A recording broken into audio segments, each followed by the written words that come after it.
Olá, pessoal. A gente está aqui hoje com 3 pessoas da nossa candidatura compartilhada.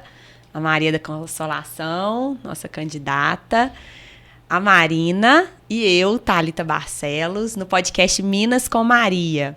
Hoje nosso tema vai ser falar um pouquinho sobre agroecologia, que é uma das pautas essenciais para a nossa candidatura, e também sobre um evento muito importante que a Marina e a Maria participaram, que foi o Fórum Pan-Amazônico. Então, queria falar um pouquinho primeiro com a Marina, né, que traz essa pauta da agroecologia como algo forte em São João, né, e nos territórios que ela atua e milita. E também com a Maria sobre essa participação e também sobre agroecologia. A Marina, que vem aí de São João, né, tem um histórico de luta. Professora de geografia, tá na luta pela economia solidária, pela agroecologia, pela construção de uma outra sociedade, de um outro sistema, né, onde essa exploração das coisas e das pessoas não exista, né? Então, passo para a Marina falar um pouquinho sobre o que vem a ser também o ecossocialismo e as pautas da agroecologia, falar um pouquinho para a gente e apresentar essa temática. Muito obrigada. Então, bom dia para Consola, Thalita. Eu sou Marina, vou me reapresentar um pouco para dizer também por que dessa pauta, né? Eu nasci no Sertão Mineiro, eu sou de Pompéu. E meus pais eram agricultores, né? Meu pai era produtor de cachaça, mas lá na roça também plantava tudo, né? Para subsistência, então o arroz, o feijão, o café, o leite, então lá na roça tinha tudo. E minha mãe cuidava da horta, né? Então, quando eu fiz 6 anos que eu fiz esse movimento de sair da roça para poder estudar, porque a roça era esse lugar que não tinha uma acessibilidade legal para a escola, né? Então, minha família decidiu que era importante estudar, né? E eu morei um tempo da minha vida com a minha avó para poder estudar, e depois eu fui morar com os meus tios. Também até o momento de ir para a universidade, né? Então, quando eu saí um pouco desse lugar da roça, né, de certa forma, cria um distanciamento, né? Por que eu tô falando isso? Porque a agroecologia, de certa forma, na minha vida, é uma pauta que trouxe para mim um retorno às minhas origens. Então, tô falando um pouco disso para poder entrar no tema em si, em relação à agroecologia. E o primeiro contato, assim, de retorno que eu tive foi em 2012, em 2013, quando num estágio interdisciplinar de vivência, que o diretório acadêmico, né, o DCE da UFSJ, a Universidade Federal de São João del Rei, foi onde eu formei em Geografia, né, licenciatura em Geografia, tinha uma parceria junto com os movimentos sociais, e um desses movimentos sociais, Movimentos Trabalhadores Rurais Sem Terra, o MST, onde a gente fazia um estágio de vivência de 1 mês em áreas de assentamento do MST. E aí eu fiquei 1 mês no sul de Minas, em Campo do Meio, onde tem vários acampamentos e assentamentos, onde também tem o Quilombo Campo Grande, que tem passado por uma disputa latifundiária ali no sul muito grande, onde tem a questão do trabalho escravo nos latifúndios. Eu acho que Consola pode trazer um pouco também dessa trajetória dela de luta nesse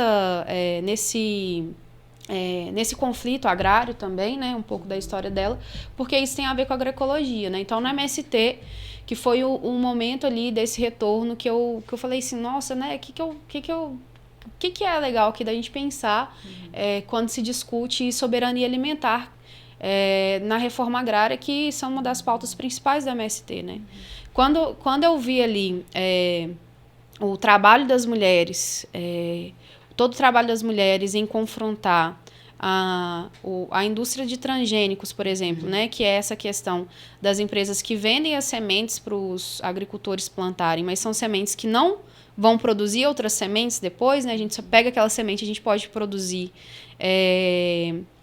uma planta só uma vez, né? Você não tem uma continuidade daquela biodiversidade, você cria uma dependência com essa empresa que vai vender para você na próxima estação que você precisar plantar de novo uma outra semente, vai criando uma dependência. Então, quando eu fui vendo, né, o que esses movimentos traziam, e o trabalho que as mulheres faziam, né, de resgatar a importância da gente ter as sementes para plantar, seja de milho, seja de feijão, de arroz, as sementes, o café, para a gente plantar e poder separar, né, fazer algo que tradicionalmente, né, desde quando a gente é ser humano que conseguiu entender a importância da agricultura e se fixou na terra, que é essa importância de separar as sementes, porque é uma questão de sobrevivência da humanidade, né, que é a garantia da alimentação.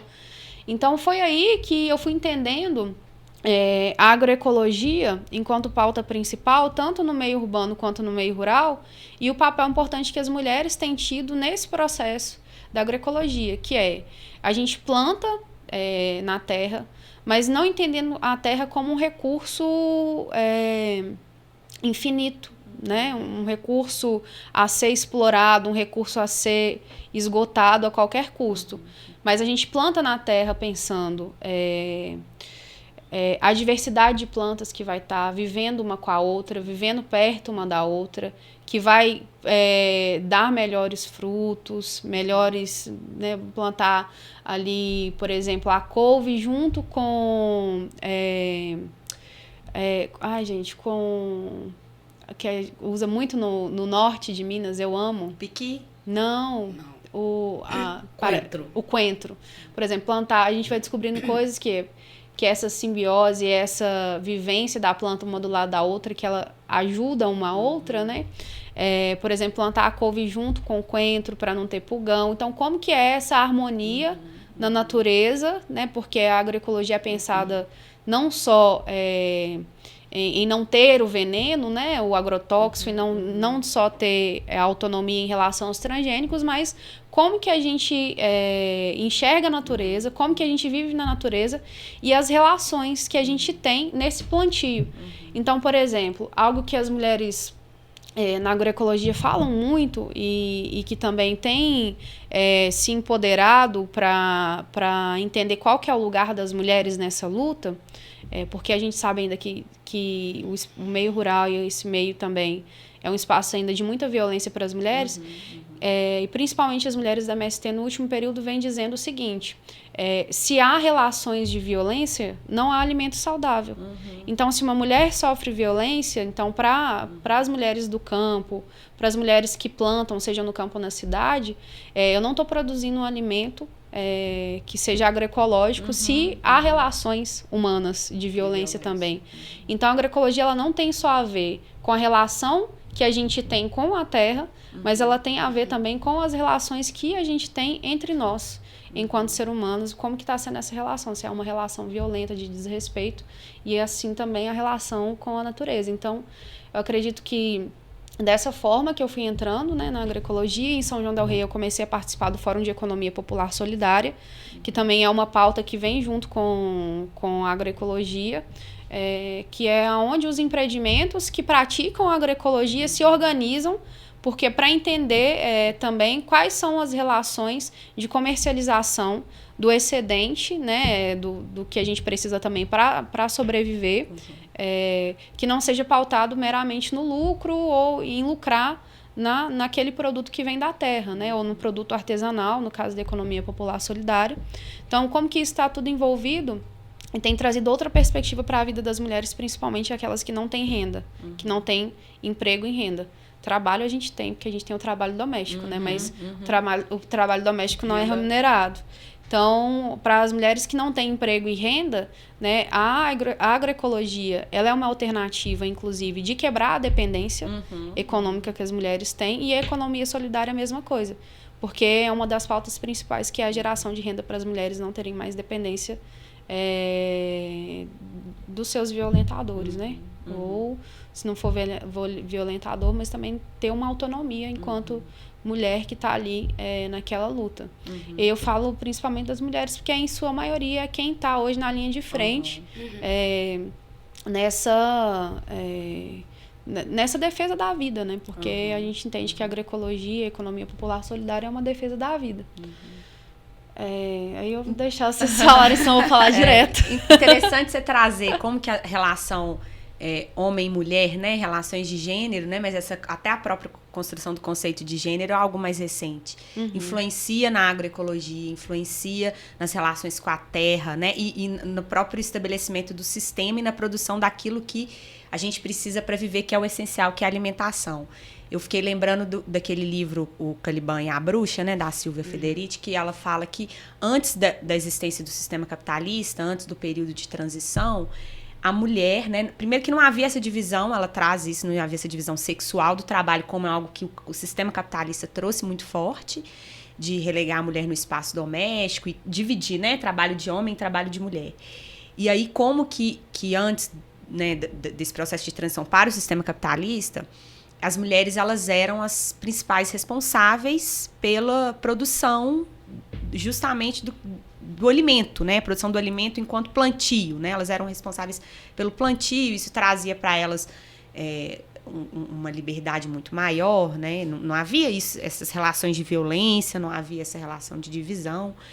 Então, como que o sistema capitalista vai se ligando a essa questão de colocar, de tirar a mulher da terra, né? E é isso que você traz, é muito interessante, do plantio, da responsabilidade pela produção da terra, do alimento. Então, Maria, eu queria que, pensando nisso, assim, você falasse um pouco pra gente dessa relação até das lutas pela terra, essa relação com o sistema capitalista, como que ele tira as mulheres e as populações da terra, nos retira dessa relação. Eu gostei... né? Essa experiência que a Marina relatou, né? E essa atenção que você chamou do livro da Silvia, né? Porque nós estamos vivendo no momento do capitalismo que é de mercantilizar todos os bens comuns, né? Isso ficou bem explícito para a gente no Fórum Pan-Amazônico. E quem está resistindo, né? As pessoas que estão naquele território são as pessoas que não transformam em mercadoria os bens comuns, não transformam em mercadoria a água, não transformam em mercadoria a floresta, né? Não transformam em mercadoria os nossos biomas. E aí há uma grande disputa. Então, quando eu olho para essa situação, eu tenho sempre lembrado do livro da Silvia, porque fala de um momento de muita violência do capital, de retirar as pessoas dos seus territórios para construir uma outra consciência. E hoje o capital está fazendo isso, né? Ele quer se apropriar de todo o bem comum do planeta e retirar todas as pessoas que não tratam o lucro acima da vida, porque essa é a lógica do capital. Nós temos acompanhado, né, o debate da luta pela terra, o debate ecossocialista, a partir também... Bom, assim, da nossa própria vivência. Assim, eu nasci e cresci em Belo Horizonte e meus pais, né, meu pai e minha mãe, não eram daqui. Então, um número enorme de pessoas de Belo Horizonte tem uma geração que ela veio para cá. Né? Ela veio buscar trabalho, né? Buscar uma alternativa de vida dentro da cidade. E tem uma marca muito grande, né?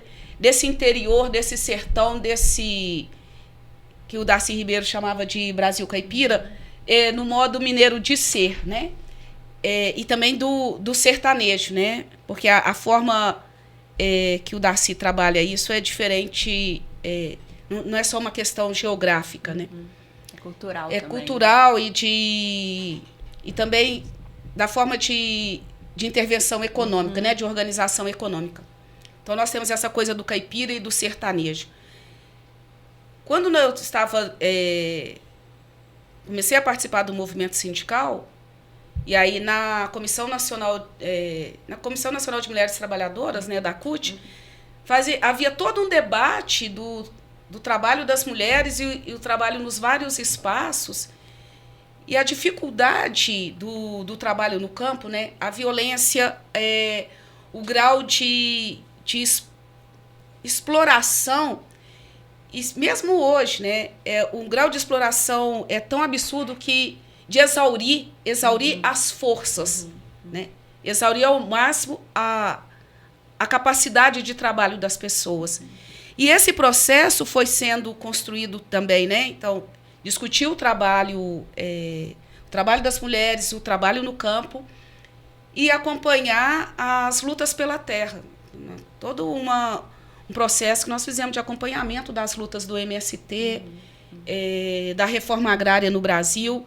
Eu lembro que na CUT nós conseguimos fazer um encontro que tinha MST, FETAENG, CPT, né, Caritas, todo mundo junto no debate sobre a urgência da reforma agrária, porque a reforma agrária no Brasil tem a ver com esse debate da agroecologia, tem a ver com nós somos o país do agronegócio que exporta alimento e deixa o nosso povo passar fome. Quem produz alimento para que a cidade possa consumir é a agricultura familiar, né? É a agroecologia. Então, isso é importante. E na pandemia isso ficou bem explícito com os grandes caminhões que o MST, né, trouxe de doação para a cidade, para quem estava, né, quem estava passando fome, né? E mesmo hoje continua com esse trabalho dessa rede de solidariedade. E nesse processo, né, quando a Marina cita Campo do Meio, nós estávamos na direção da CUT quando recebemos a notícia de que havia um grupo de trabalhadores que estava vivendo em situação análoga à escravidão. E a CUT Minas foi... Quando que foi isso? Na década de 90. Né? Logo foi... A gente estava na CUT... Não sei se era o Carlos Campos presidente ou Carlinhos Calazans presidente. Era nesse período aí, no início dos anos 90. E aí alguns companheiros nossos, Minas, né? CUT Minas, o Zé Aparecido, o Raimundão desceram para lá, né? A CUT teve que ajudar a articular todo um processo de resgate e acompanhar esse movimento também de transformação desse espaço no espaço para a reforma agrária, né? De ocupação para a reforma agrária. E é um processo de luta constante, né? A gente eu depois pude acompanhar através do Pronera, que é do processo de educação no campo, né? Que eu fui uma das coordenadoras regionais, então eu acompanhava ali a região de Campo do Meio e de Pompéu. E o Fórum Pan-Amazônico, assim, a participação de vocês duas, principalmente, né, nesses debates, é algo que você trouxe também na sua fala, né, Maria, que é uma das tentativas de resistência a esse processo de extrema mercantilização, a gente pode dizer até da vida, porque se é da terra é algo que nós necessitamos para a sobrevivência, né, e dos nossos processos de alimentação, e a gente tem um enfrentamento disso, né, um enfrentamento na luta pela vida, né, pela sobrevivência. Quais foram as experiências que vocês vivenciaram lá? Quais foram os debates que vocês compartilharam? Eu imagino que deve ter algo de muito forte, de muito potente, de novo no processo de resistência também que esses fóruns trazem, né? Por ser algo de pretensão até mundial, planetária. Né? O que vocês contam pra gente que aconteceu lá? Quais foram os debates? Aí eu falo que você ficou mais tempo. Na Marina pôde ficar até o último dia, né? Nós participamos da Assembleia Mundial pela Amazônia, do Fórum dos Parlamentares, né, da Frente Parlamentar em defesa da Amazônia, da Marcha e também do Tribunal. O que o que eu gostaria de destacar é que lá nos anos 90, quando foi ter o encontro da Rio, porque depois teve a Rio+20, né? O debate da ONU sobre a questão da ecologia, né? Do meio ambiente, a CUT participava. E tem um salto de lá para cá, porque as pessoas olhavam a questão ambiental assim, é uma coisa das árvores, né? Das florzinhas. E o debate ambiental, ele tem a ver com o debate do sistema, né? Tem a ver com o debate das nossas vidas, né? Quem protege o maior bioma do planeta? Como que eu vou proteger o maior bioma do planeta se eu não garantir a existência dos humanos que estão protegendo o bioma do planeta? Isso tem a ver conosco. Se a gente quer água, ar, floresta. Se a gente quiser viver, nós precisamos fazer essa reflexão sobre a questão ambiental, que nós, né, e aí os conceitos vão, assim, ao longo dos anos também vão sendo produzidos, que nós chamamos do ecossocialismo. Não é possível hoje qualquer mudança no planeta se não debatermos a questão do ecossocialismo. Ou ecossocialismo ou extinção. Este tem sido um lema nosso da comuna. Só para falar um pouco assim em relação a isso, nosso tempo também já vai acabando, né? Eu fiquei pensando numa frase que o Ailton Krenak falou.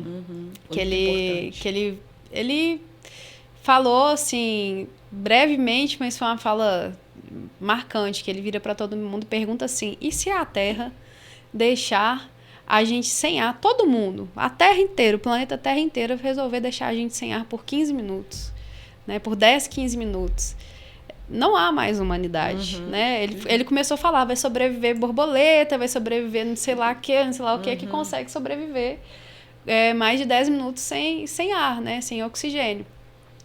E aí eu fiquei refletindo em relação a isso, né, porque é justamente essa questão, a gente tem só um planeta, né, e a gente precisa não destruir todo esse planeta. Ele não é infinito, ele não é eterno. E aí para os donos do dinheiro, da tecnologia, é muito mais fácil gastar milhões, bilhões de reais procurando outros planetas habitáveis do que a gente entender que a gente precisa salvar esse planeta para ainda haver humanidade nele, né? E aí eu queria voltar. O Fórum Pan-Amazônico foi muito importante, mas eu queria voltar numa questão em relação às propostas, que eu acho que são importantes do ponto de vista, pensando a agroecologia casada com a educação. A gente assinou a carta do Observatório da Alimentação Escolar, né? Então, no Observatório da Alimentação Escolar vem falando um pouco da insegurança alimentar hoje que a população vive. Então, são mais de 120 milhões de pessoas que não estão comendo o necessário para se nutrir. Pode saber que vai comer hoje no almoço, mas não sabe se vai ter o almoço de amanhã. Então, há essa insegurança alimentar de mais de metade da população, que é essa situação que eu relatei. E também a gente tem no Programa Nacional da Alimentação Escolar um reajuste que não acontece na alimentação desde 2010. Então, nossa inflação ela aumentou muito, né? Então, eu acredito que a gente, enquanto candidatura, tem esse compromisso, né, com a alimentação escolar, né, dentro dessa pauta principal da educação, porque é um pouco de garantia também de reparação dessa segurança alimentar que a maioria da nossa população está passando, né? Porque acaba que a juventude que vai para a escola, às vezes tem a única refeição na escola, né? Então, um pouco de pensar como que a agroecologia, a economia popular solidária, porque é isso, 70% dos agricultores e agricultoras familiares hoje é quem manda a comida para a cidade, garante a nossa alimentação, né? Não é o agronegócio, não é a monocultura de soja. Inclusive, a gente tem maior monocultura de soja e o óleo tá a R$10, né? Então, o óleo de soja que a gente usa todo dia tá a R$10. E tem uma questão de crise que é profunda e a gente assinou a carta da Articulação Nacional de Agroecologia também, que é a ANA, que todo ano solta uma carta para os candidatos poderem assinar apoiando a agroecologia, que é essa questão também dos territórios hoje, que são esses territórios que plantam sem veneno, estarem sofrendo com essa devastação do agronegócio. Então, a monocultura da soja, do eucalipto, da cana-de-açúcar, a agropecuária, principalmente, né? A criação de bovinos tem devastado grandes áreas que são áreas que pertence a esses 70% que nos alimenta na cidade. Então, parte também da nossa crise em relação à insegurança alimentar tem a ver também com essa devastação do agronegócio. Então, por exemplo, lá no Fórum Pan-Amazônico, tem, naquela região do Xingu, no Pará, porque foi no Belém do Pará, tem o povo Munduruku, que está sofrendo com esse processo da soja invadindo o território indígena, que é o lugar de plantio dos indígenas. Né? Então, assim, tem toda essa questão, e eu acredito que a gente, enquanto candidatura, né, é o básico a gente firmar o compromisso com essas organizações que estão já fazendo hoje, né, nos territórios. É importante destacar, são as pessoas que já estão fazendo luta, construindo alternativa. Construindo alternativa e eu acho que lutar para que a gente tenha o retorno de coisas básicas que fomos perdendo. O Ministério da Agricultura, hoje o INCRA, que era para o lugar para regularizar Instituto de Proteção, né? As terras tradicionais, indígenas, quilombolas e a reforma agrária,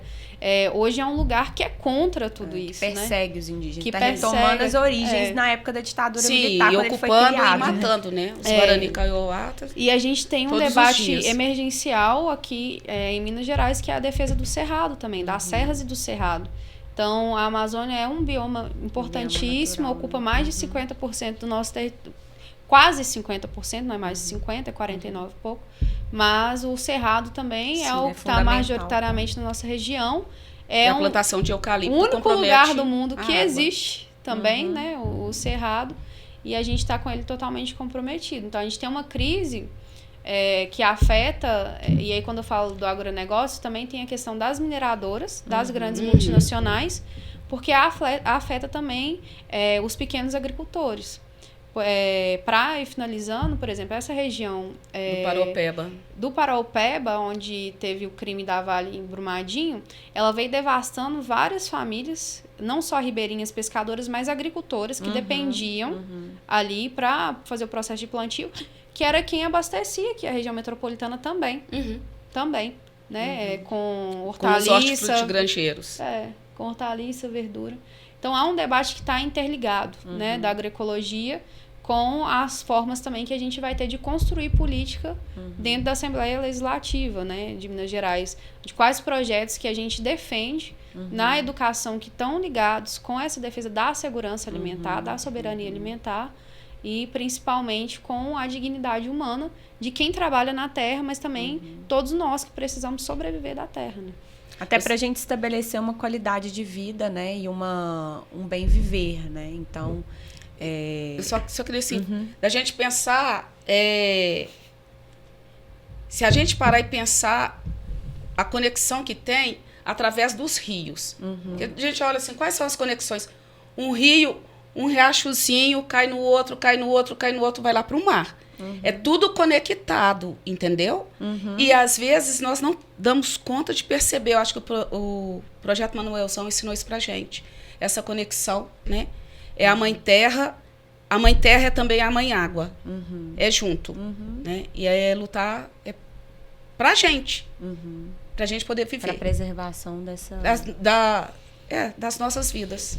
E das vidas e da vida das futuras gerações. Né? Como diz a moçada que luta todas as sextas-feiras, né? Até porque a gente também pode retomar esse debate que né, um debate lá da década de 60, mas a gente está retomando agora, né?